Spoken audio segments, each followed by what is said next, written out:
19শে জুলাই শুক্রবার সকাল থেকে ব্লগটা শুরু করেছিলাম। সারাদিনের ব্লগ তোমাদের সাথে শ্যুট করেছি। তো সকলকে অনেক স্বাগত জানাই বন্ধুরা, আশা করছি সকলে খুব ভালো আছো। আমি আবার হাজির হয়ে গেছি তোমাদের বান্ধবী পায়েল তোমাদের কাছে।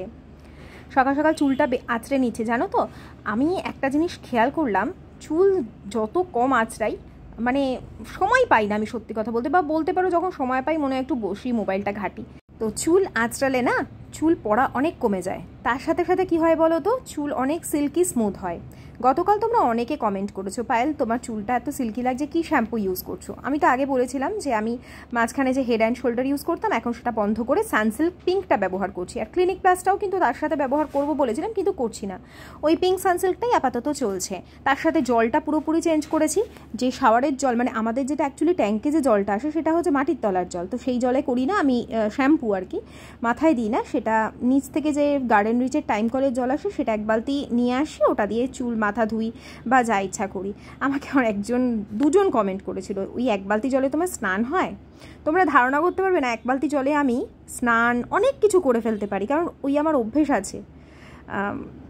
মানে বলতে পারবো না, আমি তোমাদের বলে বোঝাতে পারবো না। মানুষ যখন সময় পায়, এখন যেমন অফুরন্ত জল, কিন্তু আমার তো একটা সময় এক বালতি জলে আমায় বাসন মাজতে হতো, সেটাও দিন কাটিয়ে এসেছি।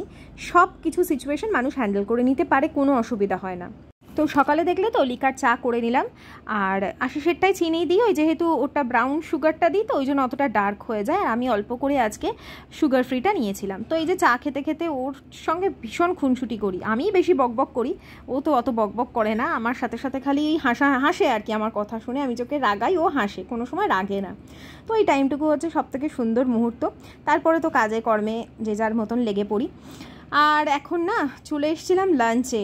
ব্রেকফাস্টে আমরা অনেক কিছু খেয়েছি, অনেক কিছু বানিয়েছি, সেগুলো আর কিছু শেয়ার করিনি। তারপরে লাঞ্চে এখানে একটা ভালো রেসিপি তোমাদের সাথে শেয়ার করছি। সেদিন অনেকে বলেছিলে যে তুমি ঢ্যাঁড়স মাখাটা কিভাবে করলে, তো দেখলে তো এক ফোঁটা তেল দিয়েছিলাম, তার মধ্যে পেঁয়াজ আর ঢ্যাঁড়সটা একসাথে দিয়ে দিয়েছি, আর দিয়েছিলাম কিন্তু কাঁচা লঙ্কা, যেটা এই ভাপেই সেদ্ধ হবে, আর কিচ্ছু দিতে, আর অবশ্যই লবণ দিতে হবে পরিমাণ মতন, দিয়ে এটা ঢেকে অল্প অল্প জল দিয়ে কিন্তু সেদ্ধ হবে, একদম অল্প অল্প জল দেবে, একবারে একসাথে জল ঢেলে দেবে না, এটা কিন্তু সেদ্ধ ভাতে হচ্ছে না, এটা মাখা হবে।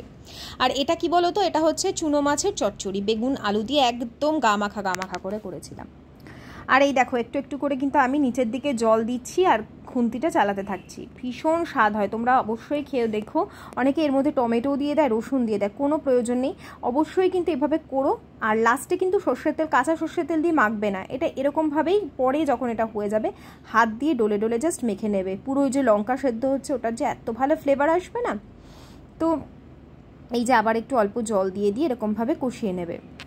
আমার এক একদিন ইচ্ছে করে এরকম মানে নতুনত্ব অথচ ভীষণ সিম্পল পুষ্টিকর খাবারগুলো খেতে। এর সাথে ছিল ওল ভাতে মাখা আর এই চুনো মাছের চচ্চড়ি, ডাল তো থাকেই, হ্যাঁ ওটা তো বলার কিছু নেই। তো এই ধরনের উল্টোপাল্টা খাবার দাবার দিয়ে মাঝে মাঝে লাঞ্চ। তো এই যে আয়ুষ্মানকে স্কুল থেকে নিয়ে এলাম, এনে এখন আমরা খেতে বসেছি। আজকে একদম সবই শুকনো শুকনো রান্না, কিন্তু খুব ফেভারিট রান্না জানো তো। আয়ুষ্মানের জন্য খালি একটা ডিম ভেজে দিয়েছি, বা ডিমের পোচ করে দিয়েছি, আর ও তো ডিমের পোচও এখন খেতে চায় না। ডিমের কুসুমটা যে আগে যার মুখে সুন্দর করে মানে হাফ বয়েল ওপরটা থাকতো ওরকম করে দিতাম, এখন সেটাও খেতে চায় না। তাই আমি বলছি মাছও খেতে চাস না আজকাল, ডিমও খেতে চাস না, সারাক্ষণ কি চিকেন খাবি? মা বলো।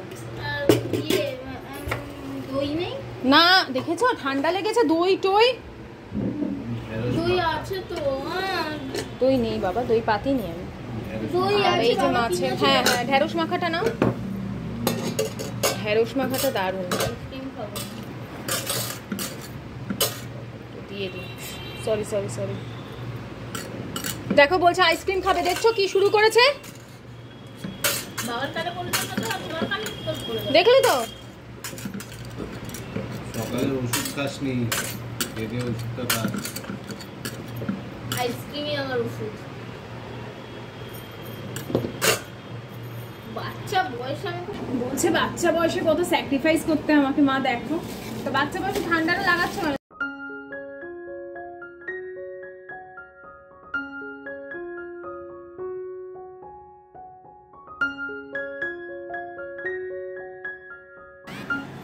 থেকে থেকে খালি বৃষ্টি হচ্ছে সকাল থেকে, একটু একটু করে হচ্ছে, পুরো একদম যে একদম ফুল ফ্লেজে হচ্ছে তাও নয়, একটু একটু করে হচ্ছে আর সেই হারে গরম বাড়িয়ে দিচ্ছে। এখন বিকেল 5:30 বাজে। আয়ুষ্মান ওর ম্যামের, ইংলিশ ম্যামের আজকে পড়া আছে, এই আজকের পড়া আজকেই হোমওয়ার্ক করছে, যদি ওর পরীক্ষা চলছে একটার পর একটা। এখন ওকে বাটিতে কিছুটা খেজুর দিয়েছিলাম সকালবেলা, মানে সকালে কি করে দেবো, তো স্কুল থেকে এসেছেই তখন বাজে 2টো, তারপরে তখন ভাত খাবে না, খেজুর দেবো। তো ওই 4-5 টুকরো ওই যে ডেটসগুলো আনা থাকে ওইগুলোই ওকে পুরো ছাড়িয়ে, বীজটা ছাড়িয়ে ওকে আলাদা করে বাটি করে দিয়ে ওগুলো বসে বসে এখন খাচ্ছিল আর হোমওয়ার্ক করছে। কী লিখছো পাপা ইংলিশের? এটা আয়ুষ্মানের হ্যান্ড রাইটিং। এই ব্ল্যাকে চলে এসছো কেন হঠাৎ করে, ব্লু করে লিখতে লিখতে? ব্ল্যাকটা ইচ্ছা হচ্ছিল। তো আমি ভালো করে ঘুমিয়েছি, বেশিক্ষণ না, কত হবে, 1 ঘন্টাও না, 8 ঘন্টা, হ্যাঁ 8 ঘন্টা একটু বেশি ঘুমিয়েছে। আর ওদিকে জামা কাপড় সব শুকিয়ে গেছিলো, নিয়ে আসা হয়ে গেছে ছাদে, গতকালের, এটা ছাদের ওই শেডের তলায় রেখে দিই, ওগুলো সব ভাজ করবো। আপাতত আমি একটু চা বসিয়েছি, চা খেয়ে নিই, চা খেয়ে আজকে অনেক, চা বসাইনি, এখনো বসাচ্ছি। আর এদিকে বাসন ধুচ্ছিলাম, অনেক বাসন ছিল, এই এতগুলো বাসন ধোয়া হয়েছে আর অর্ধেক রয়েছে। আমি বললাম না, চাটা আগে বসাই, চা বসিয়ে খেতে খেতে তারপরে কাজ সারবো। চাটা খেয়ে নিলে সঙ্গে সঙ্গে আমার এনার্জিটা একদম চলে আসে।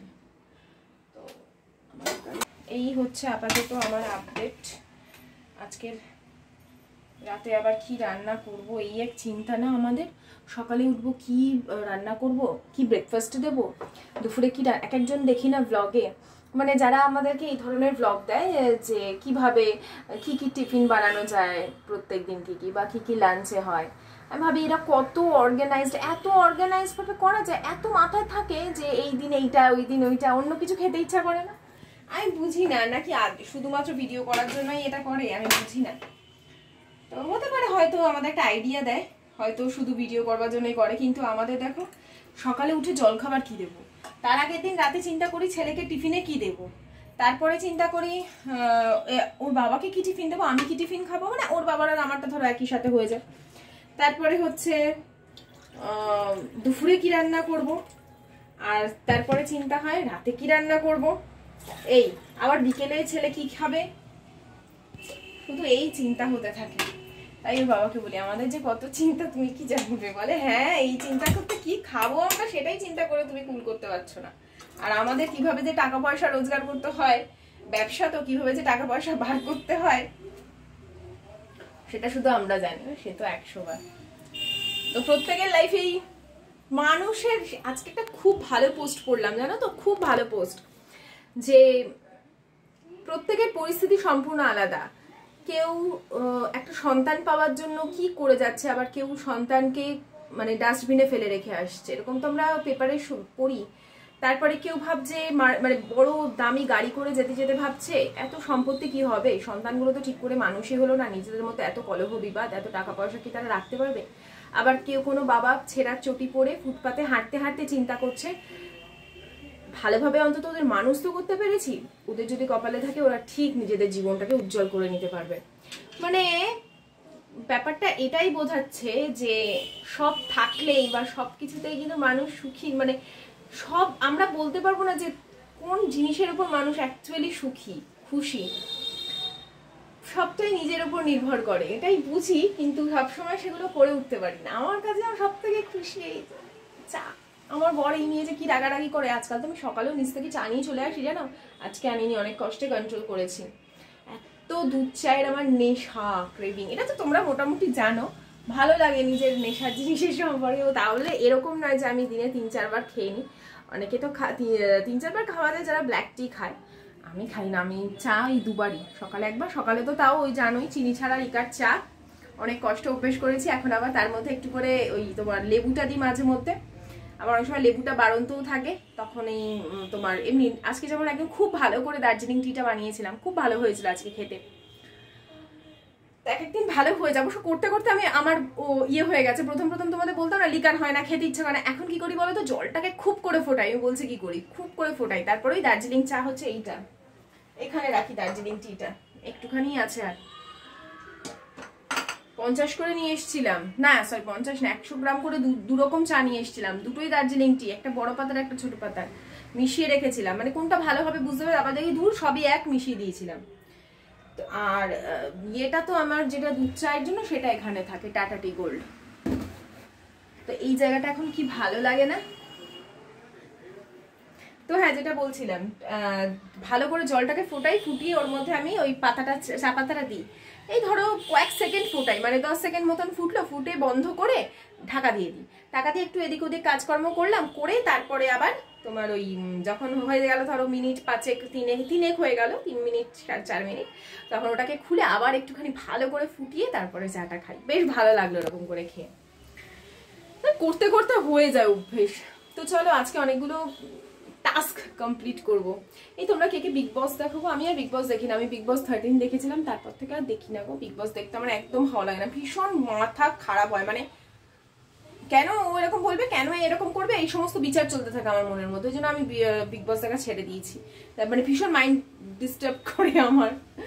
তো এই হচ্ছে, চলো এবার আয়ুষ্মানকে পড়তে টড়তে যাবে, তো রেডি করতে হবে।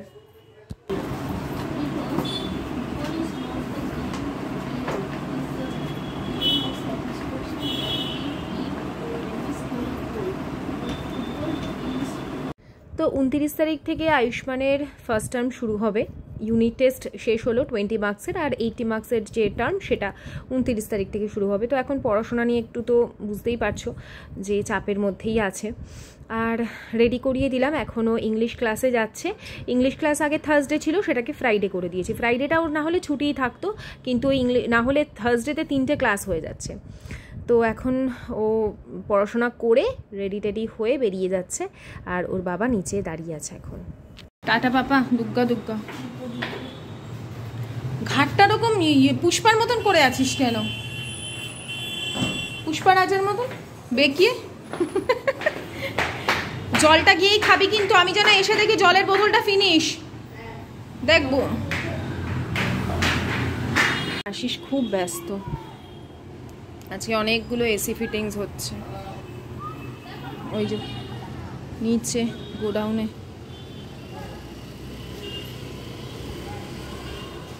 আর ওই যাচ্ছে গাড়িতে।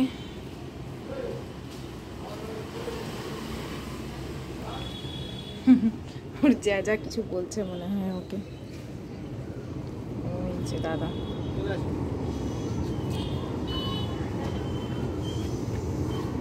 বাবা जय लाडला।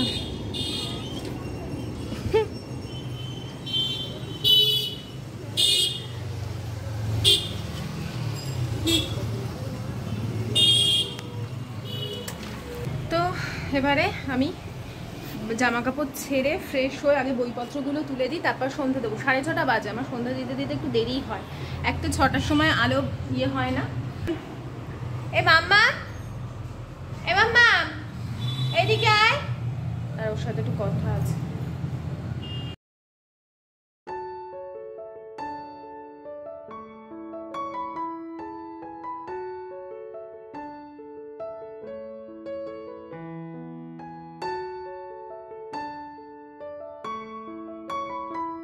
তোমাদের দেখাই আমি কি কর্পূর ইউজ করি। এই যে আমাদের বাজরণী এখানে সুপার মার্কেট আছে, সুপার মার্কেটের ভেতরে যে দশকর্মার দোকানগুলো আছে, ওখানে না অনেকগুলো দশকর্মার দোকান আছে, ওখানে একটা দোকান থেকে নিয়ে আসি।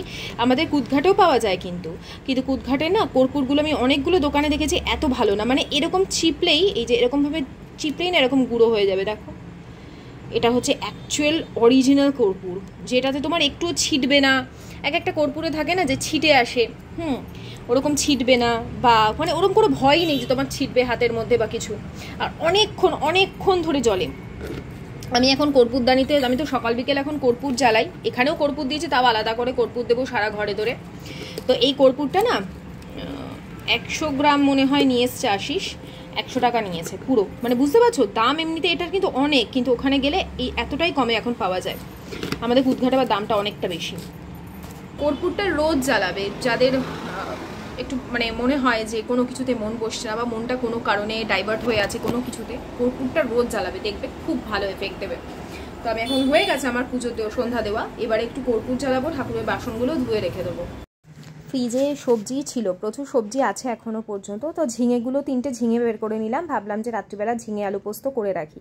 আয়ুষ্মান যতক্ষণ পড়তে গেছে আমি ভাবলাম ডিনারটা বানিয়ে রেখে দিলে ও এলে একটুখানি রেস্ট দিয়ে তারপরে ওকে নিয়ে আমি পড়াতে বসবো। তো আলু টালু কেটে সব রেডি করে রেখেছি। ঝিঙে আলু পোস্ত তো তেমন কিছুই না, সবাই জানে, তাও আমি আমার ভার্জনটা একটুখানি তোমাদের সাথে শেয়ার করছি। ডিনারে যারা রুটি খাও তাদের পক্ষে খুব সুবিধা হবে যদি তোমরা এই রেসিপিগুলো মাথায় আর কি নিয়ে নিতে পারো। অনেক সময় মনে হয় না ঘরে থাকা সত্ত্বেও আমরা বুঝতে পারি না কি রান্না করব, তো সেই জন্য আমার ব্লগের মধ্যেগুলো ইনক্লুড করে দিই। পেঁয়াজ টেয়াজ কিচ্ছু দেওয়ার প্রয়োজন নেই, শুধুমাত্র 5 ফোড়ন দিয়ে আমি এখানে ডুমো করে কেটে রাখা আলুগুলো দিয়ে দিয়েছিলাম।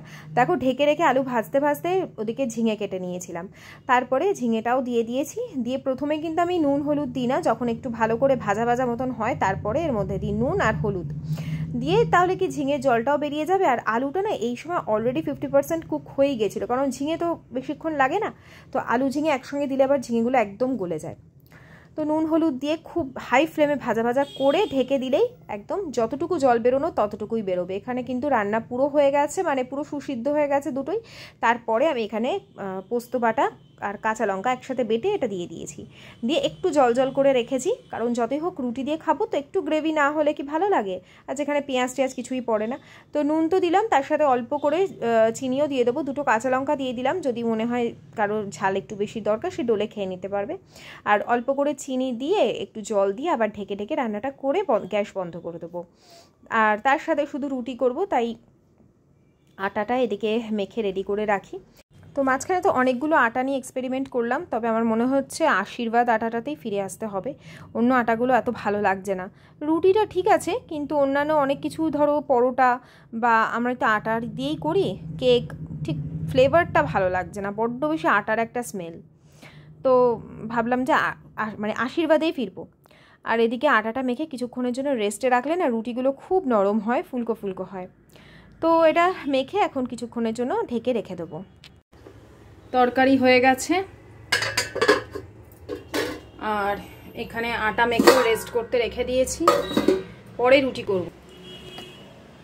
এখন আয়ুষ্মান আসেনি, চলে আসবে ও পড়ে, ততক্ষণ ও এলে পরে একটুখানি রেস্ট নিয়ে ওকে বাংলা পড়াতে হবে। আমার বাংলা তারপর SST এগুলো পড়াবো, রাত 11টা অবধি পড়াবো, কারণ কালকে ওকে একটুখানি ব্রেক দেবো। কালকে স্যাটারডে তো, সানডে ছুটি থাকবে, তো কালকে ওকে একটু ফোন দেখতে দেওয়া, মানে পড়া আছে ওর, পড়ে ফিরবে মোটামুটি 7টা, তারপরে ওকে আমি একটু ব্রেক দেবো কালকের দিনটা। আর 10 দিন পরেই ওর ফার্স্ট টার্ম, ব্রেক দেওয়া যদিও উচিত নয়, কিন্তু সকাল থেকে পড়িয়ে দেবো, দিয়ে সন্ধ্যের পরটা ব্রেক দেবো বলেছি ওকে। এটা তাহলে কি বলো তো, সারা সপ্তাহ যে পড়ছে ওর একটা মেন্টাল হেলথেরও তো ব্যাপার আছে না, সবসময় পড়া পড়া পড়া। যতই আমরা মারা কম্পিটিশনের মধ্যে থাকি না কেন, এখন আমাদের তো এত কম্পিটিশন ছিল না। তার উপর স্যাটারডে আগে ওর খেলা ছিল, খেলাটা বন্ধ হয়েছে, শুধু স্যাটারডে সানডে করে খেলতে যাচ্ছে। আর সোম বুধ শুক্র ওই মাঠেই খেলা হয়, বাচ্চারা খেলে, ওদের সাথে খেলতে যায়। তো এই হচ্ছে ব্যাপার, বুঝতে পারলে? ওই জন্য ওকে বলেছি তোমাকে আমি সন্ধ্যেবেলাটা ছাড় দেবো। আসুক, এখন 8:20 বাজে, আসবে, এসে হাত মুখ 9টার সময় পড়তে বসিয়ে দেবো। আবার ততক্ষণ যা যা লেখানো সেগুলো আমি নোটগুলো লিখে রাখি। তো চলো দেখতে থাকো। ম্যাপটা কিনিস নি? এইসব ভুলভাল জিনিস, কার্ড কিনতে মনে থাকলে ম্যাপটা কিনতে মনে থাকলো না? বাবাকে বেরিয়ে গেছে না। তো ডিনারটা বানিয়ে রেখেছিলাম বলে না অনেক সুবিধা হয়েছে। ও তো ফিরলো ধরো মোটামুটি 8:30 নাগাদ, তারপরে ওকে নিয়ে প্রায় 11টা পর্যন্ত, আমি 9টা থেকে 11টা পর্যন্ত নিয়ে বসেছিলাম। এই সময় প্রায় 11টা বাজতে যায়, আশিস এক্ষুনি ফিরবে।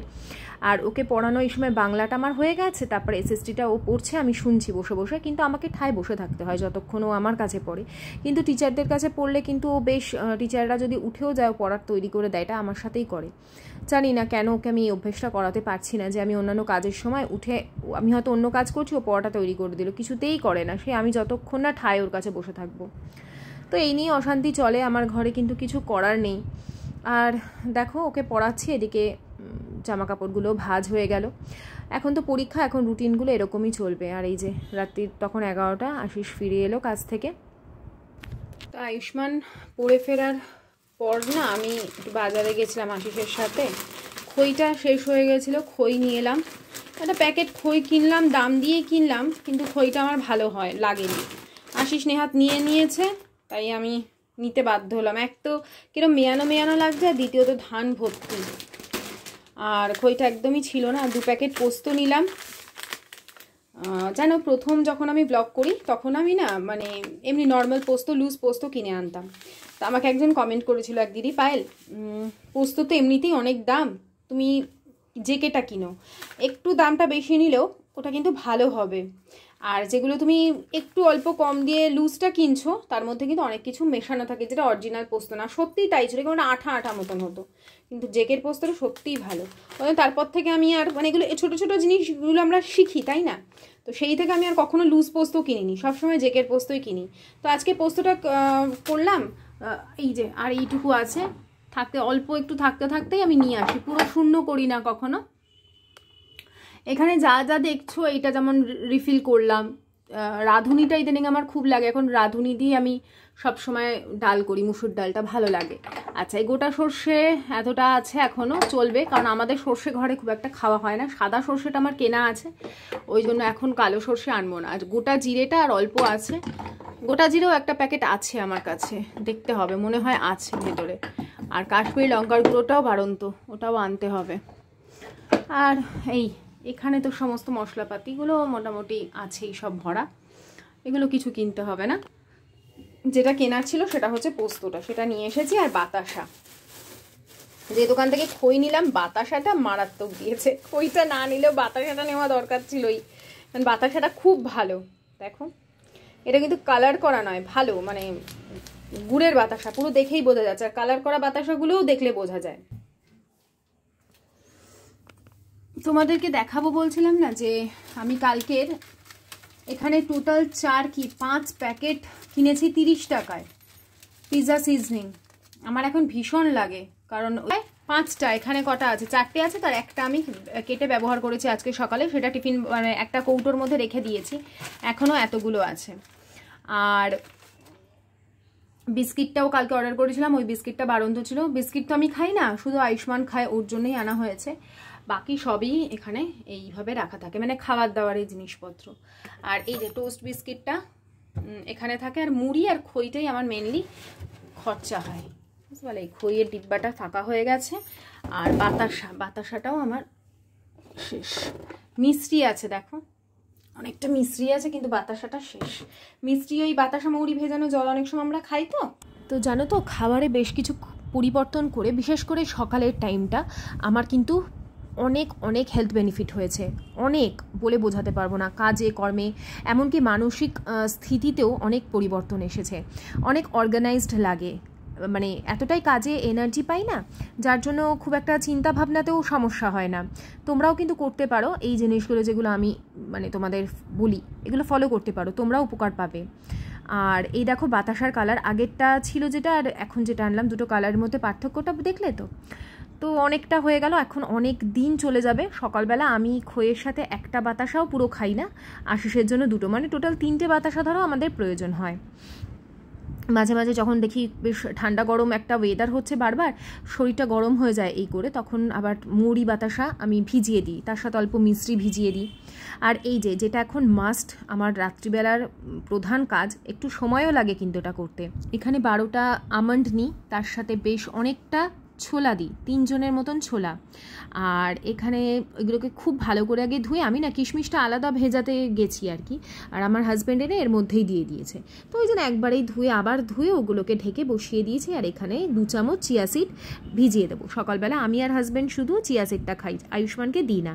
আর 1 প্যাকেট পোস্ত কেটে পোস্ত শিশির মধ্যেও ভরে রাখলাম। এই কাজগুলো আজকে গুছিয়ে রাখলে, মানে ফেলে রাখলে না পড়েই থাকে, সেই যখন পোস্ত রান্না হবে তখন আবার কেটে আমাকে হয়তো খুঁজতে হবে, আবার বের করতে হবে, ওই জন্য একবারে কেটে আমি তুলে রেখে দিলাম, আর 1 প্যাকেট রেখে দিয়েছি। তো বন্ধুরা, আজকের ভিডিওটা কেমন লাগলো অবশ্যই কিন্তু কমেন্ট করে জানিও। আজকের মতন বিদায় নিলাম, টাটা, বাই বাই, সায়োনারা।